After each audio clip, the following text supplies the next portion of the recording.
하나님이 사랑하시는 비산동교회 성도님들, 지난 하루 동안 평안하셨습니까? 우리가 믿음 생활을 하는 것은 폭풍우를 피하기 위함만이 아닙니다. 믿음 생활은 어떠한 폭풍우가 찾아와도 흔들리지 않고 견디어낼 수 있는 힘을 기르기 위함입니다. 우리 오늘 말씀을 통해 우리의 믿음의 힘을 기릅시다. 그래서 어떠한 고난과 역경 속에서도 흔들리지 않는 굳건한 믿음 위에 서는 우리 모든 성도님들이 될 수 있기를 바랍니다. 기도하겠습니다. 사랑의 하나님 아버지, 우리에게 믿음을 더하여 주옵소서. 어떠한 폭풍 속에서도 흔들리지 않는 믿음을 주셔서 믿음으로 견디며 이겨낼 수 있는 우리 모두가 되게 하여 주옵소서. 주님의 말씀을 묵상함으로 우리의 믿음이 더욱 성장하는 복을 받게 하여 주옵소서. 이 모든 말씀 우리 주 예수 그리스도의 이름으로 기도드립니다. 아멘. 오늘 우리에게 주시는 하나님의 말씀은 누가복음 8장 16절에서 25절까지 말씀입니다. 하나님의 말씀을 함께 읽겠습니다. 누구든지 등불을 켜서 그릇으로 덮거나 평상 아래에 두지 아니하고 등경 위에 두나니 이는 들어가는 자들로 그 빛을 보게 하려 함이라. 숨은 것이 장차 드러나지 아니할 것이 없고 감추인 것이 장차 알려지고 나타나지 않을 것이 없느니라. 그러므로 너희가 어떻게 들을까 스스로 삼가라. 누구든지 있는 자는 받겠고 없는 자는 그 있는 줄로 아는 것까지도 빼앗기리라 하시니라. 예수의 어머니와 그 동생들이 왔으나 무리로 인하여 가까이 하지 못하니 어떤 이가 알리되 당신의 어머니와 동생들이 당신을 보려고 밖에 서 있나이다. 예수께서 대답하여 이르시되 내 어머니와 내 동생들은 곧 하나님의 말씀을 듣고 행하는 이 사람들이라 하시니라. 하루는 제자들과 함께 배에 오르사 그들에게 이르시되 호수 저편으로 건너가자 하시매 이에 떠나 행선할 때에 예수께서 잠이 드셨더니 마침 광풍이 호수로 내리침에 배에 물이 가득하게 되어 위태한지라. 제자들이 나와 깨워 이르되 주여 주여 우리가 죽겠나이다 한데 예수께서 잠을 깨사 바람과 물결을 꾸짖으시니 이에 그쳐 잔잔하여지더라. 제자들에게 이르시되 너희 믿음이 어디 있느냐 하시니 그들이 두려워하고 놀랍게 여겨 서로 말하되 그가 누구이기에 바람과 물을 명함에 순종하는가 하더라. 아멘.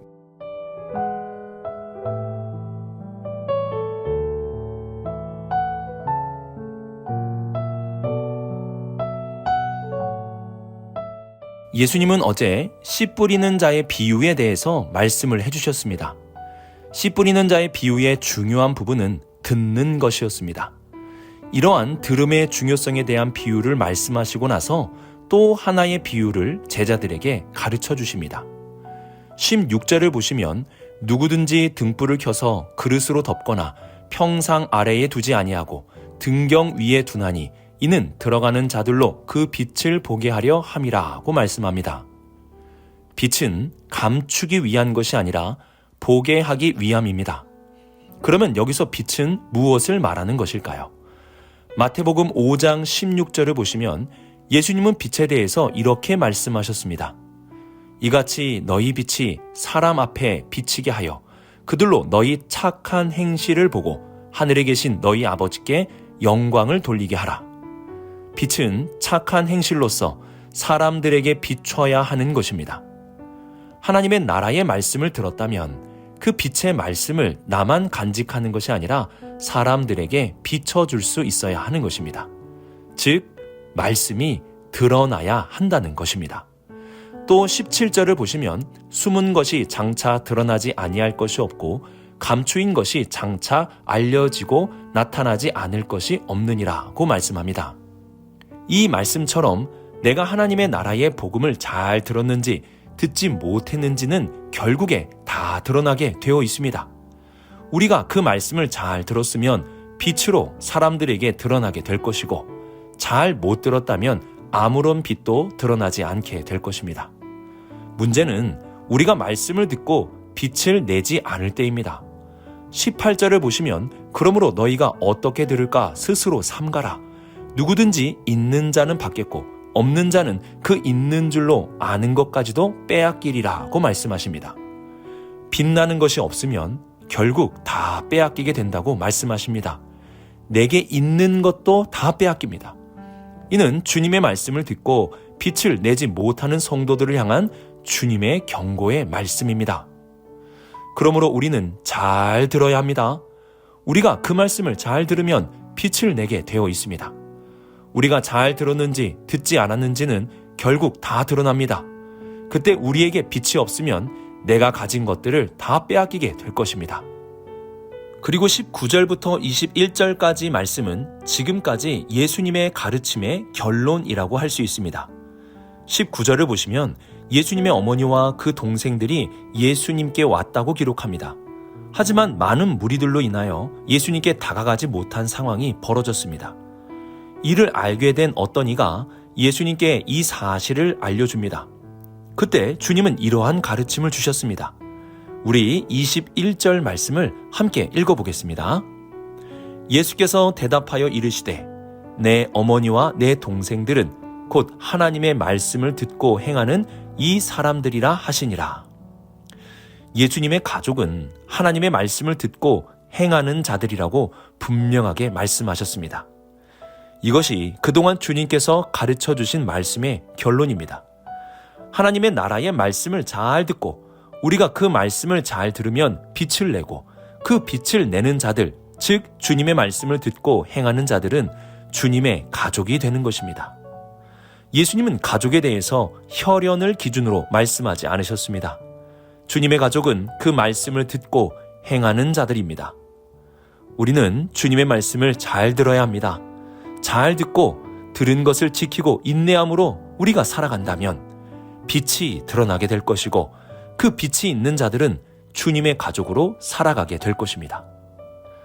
주님께서 이 세상에서 빛으로 사심과 같이 주님의 가족은 빛나는 삶을 살게 됩니다. 그 빛나는 삶은 주님의 말씀을 듣고 행함으로 나타나게 되는 것입니다. 오늘도 우리 빛나게 삽시다. 주님의 가족답게 주님의 말씀으로 빛을 내며 이 세상 속을 살아갈 수 있는 우리 모든 성도님들이 될 수 있기를 바랍니다.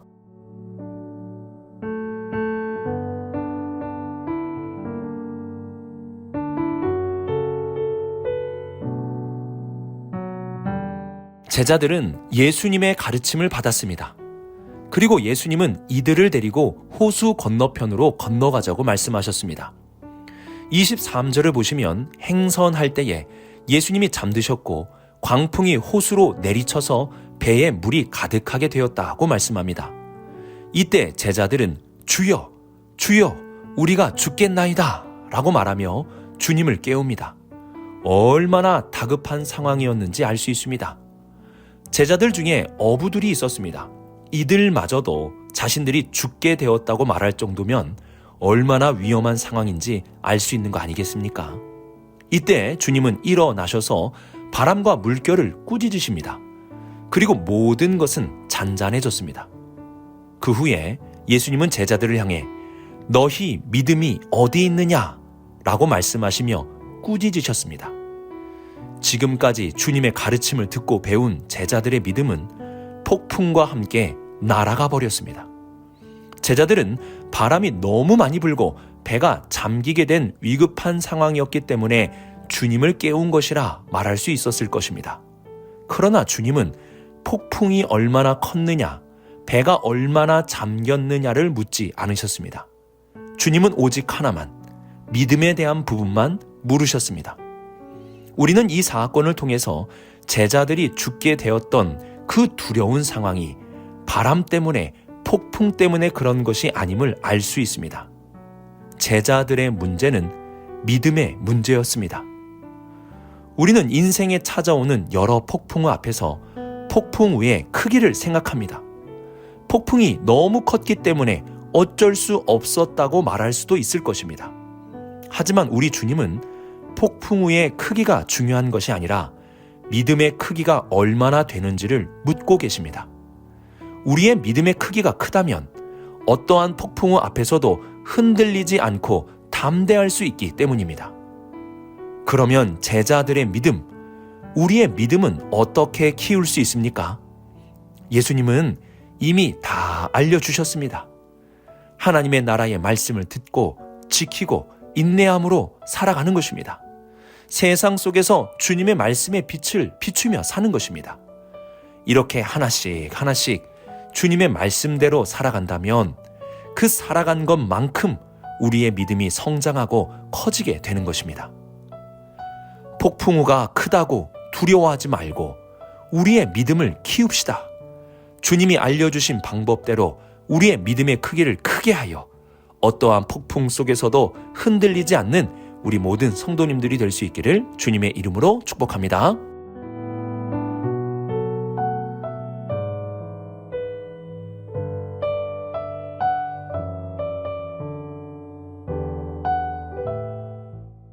예수님은 제자들이 두려워하고 벌벌 떠는 원인에 대해서 분명하게 말씀해 주셨습니다.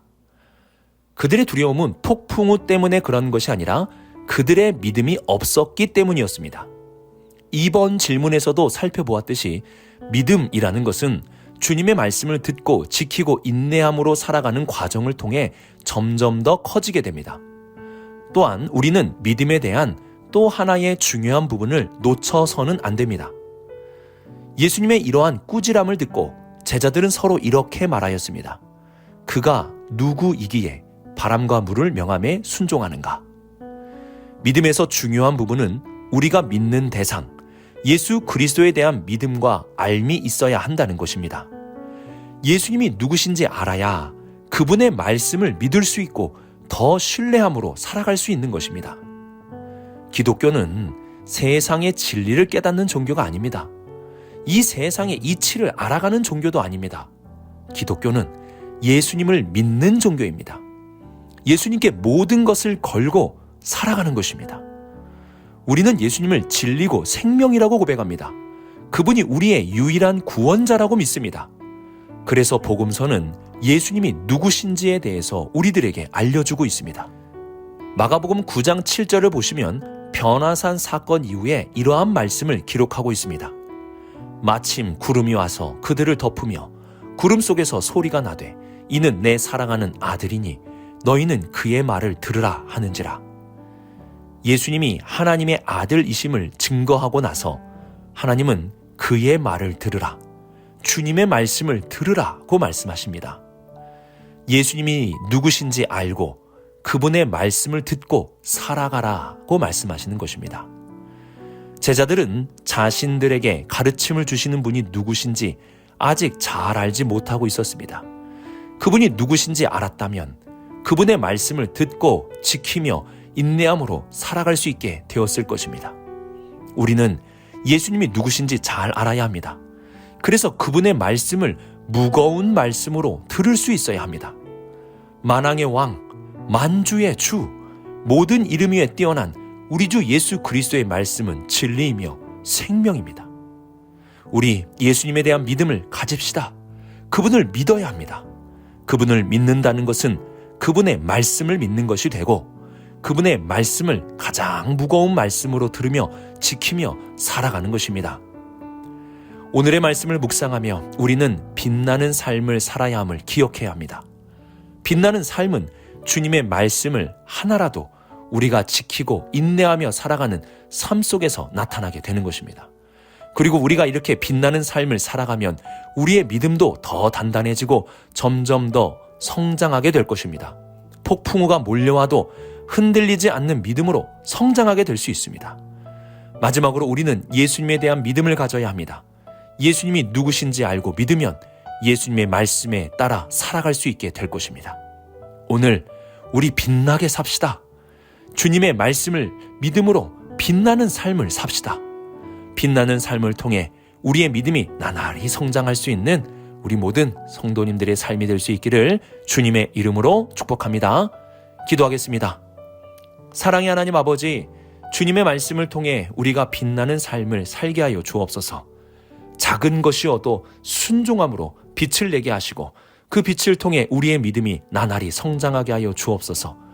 폭풍우 속에서도 흔들리지 않는 우리 모든 성도들 되게 하여 주셔서 믿음으로 승리하며 나아가는 우리 모두가 되게 하여 주옵소서.